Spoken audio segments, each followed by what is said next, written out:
لە هەفتەی نمایشی فیلمی هەولێر کە لە شاری هەولێر سازکرا و ژمارێکی زۆر لەو فیلمانە نمایشکران کە یەکێک لەو فیلمانە فیلمێک کە بەناوی مەملەکەتی مێرو لە ئەم فیلمە لە زۆرێک لە فستیڤاڵەکان بەشداری کردووە و هەروەها توانیوێتی چەندین خەڵاتیش بەدەست بهێنێت.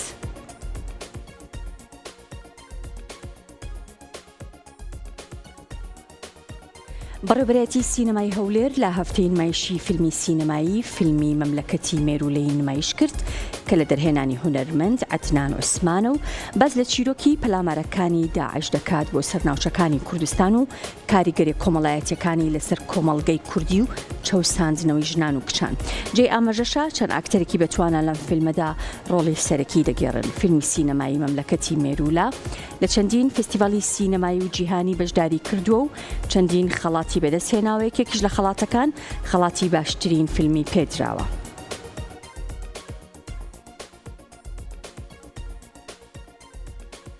دووەم فیلمی سینەمایی درێژی منە. پاش ئەو فیلمەش بێگومان فیلمێکی کەم دروست کردووە.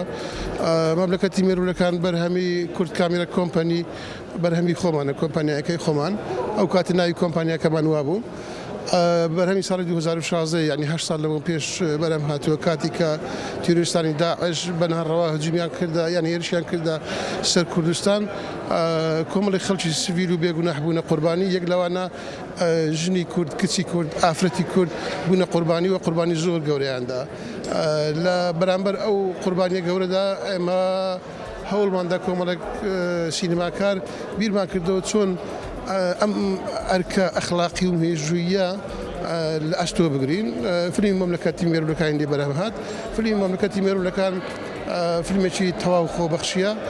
هەموو ئەو ستافێک کە بەشداریان کردبوو خۆبەخش بوون و دەتوانم بڵێم لە جیرفانی خۆشیان سەرفیان کرد لە پێناو ئەوەی کە فیلمێکی جوان بەرهەم بێ. ئێستا بووە پاش 8 ساڵ ئەم فیلمە بووە مێژوو.